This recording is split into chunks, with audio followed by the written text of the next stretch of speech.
you don't know that we have a surprise guest speaker from Sacramento. Sacramento Feuer, the 5th District City Council. And I'd like to introduce Assemblyman Feuer to give us a brief update on what's happening in Sacramento and where all our money is going. Richard, thanks very much. Always wonderful to be here in a place where Jules Spear always feeds everybody every meeting. Pretty cool. I want to first do a couple quick housekeeping things. Many of you are on my email list and receive email things from me every couple months, maybe. Some of you have been asking how you can get them. It's really easy. On that table is a sign-up sheet. I'd encourage you to sign up. I don't send emails more than every 6 or 8 weeks to anybody, but it helps you keep up with what's happening, and a lot of people think a benefit from that. Secondly, I want to be sure that the lovely Damien Carroll stands up. Damien, as many of you know, represents me here and does a fabulous job. And one of the fabulous things Damien does is also on that table. You know, everyone here with whom I've had a conversation has discussed the economy. And we all know that despite the fact that we have some extra food tonight, there are many families here in Sherman Oaks that don't have the food they need. One thing that Damien does that makes him a very special person is to help organize an event called Construction. Construction, which is there's literature about over here on this table, has some really exciting architects in Los Angeles build really interesting structures, sculptures, out of cans of food that people like you donate. Last year, 60,000 cans of food fed thousands of families here in the Valley, and you saw those displays at the Fashion Square Mall. Please pick up some literature and consider donating a few cans to a cause that will enable kids in our community to eat when otherwise they might not. Now, Richard gave me 8 minutes, not 9 minutes, not 7, I have 8 minutes. So I'm going to be rather brief as I discuss 3 or 4 other things with you. First, I want to tell you a little bit about legislation I've been working on in Sacramento. A couple bills that became law. When I was here last year, I discussed with you a real preoccupation of mine, and that is trying to find practical ways to break the link between toxics and cancer. Many of you said to me that you were really struck last time when I told you that a study last year had come out that said the world's leading scientists think that kids in the womb are programmed to get cancer and diabetes, and you can never unprogram them because their moms are exposed to chemicals, to toxics in everyday life. I've been saying about trying to find ways to change that.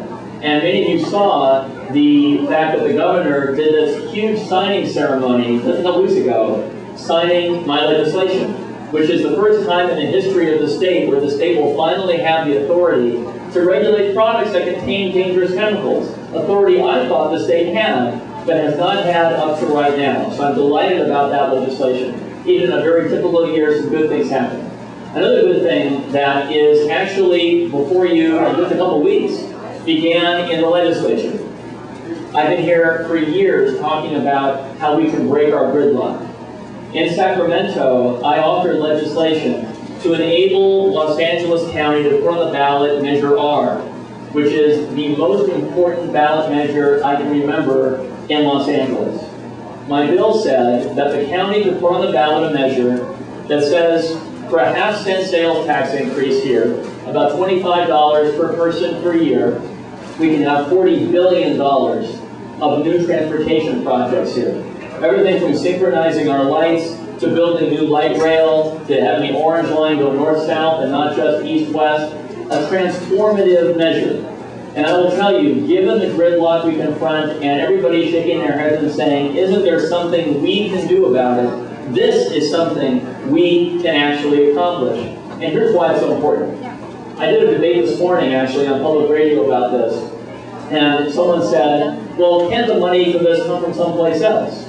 Well, in Sacramento, many of you know I've been fighting to have money for public transit come from Sacramento to Los Angeles. But I've served in the legislature during 2 years when the budget has been excruciatingly hard. and that money has been taken to balance the budget. The beauty of Measure R is we are not at the mercy of anyone else.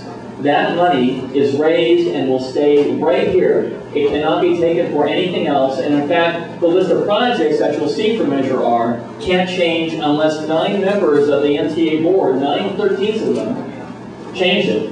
And even they can't do it unless the legislature hears about it first. So I'm a big fan of saying, let's control our own destinies, let's get out of gridlock, and let's clean up air that's causing our kids to get asthma. So I'm very proud of having offered that bill because the bill passed, the bill got signed, and so the measure's on the ballot here. My time is waning. I'll tell you 2 other quick things. My responsibilities in the legislature are ascending rapidly. I've been there for less than 2 years. I'm on the ballot again in a couple weeks. The Speaker of the Assembly just named me to chair the Assembly's Judiciary Committee, which has authority over the biggest sweeping social and legal issues of our time. I'm thrilled to have gotten that assignment. At the same time, she asked me to be part of her leadership team, starting just right about now. So it's a time when, in the state, probably it's the hardest time to govern California, if not in history, at least in the past 50 years. The foreclosure crisis hits California much harder than it hit most other places. Revenue is down, the economy is tough across the nation. It is going to be a really difficult road to hoe. But as I told a couple of you tonight, I didn't run to do simple stuff. I ran to be there when the moment was a defining moment. It's a defining moment nationally now. It's a defining moment here as we try to determine collectively what our vision is for our state. You know, our kids go to North Hollywood High School. I know the importance of having public education be funded properly. Many of you know I spent 8 years of my life running BetSEDIC. It's a public interest law that does free legal work for the poorest senior citizens in our community. I want to help be sure that they have the resources that they need. It's a tough time. I hope that you will communicate with me how together we can make it a better time. So if you'd sign up for our emails, we'll be in communication with you once in a while. Many of you call me. I want to recite again something that you've been surprised to hear, and that's my cell phone number. My cell phone number is 310-367-9558. 310-367-9558. Occasionally, people are surprised when I pick up the cell phone. And there it is right now. My cell phone has a special ring. Do you remember when Lily Collins was on the last end? This was the one ring dinghy moment for Richard Close. Thank you very much. It is a privilege to represent you in Sacramento. Thanks a lot.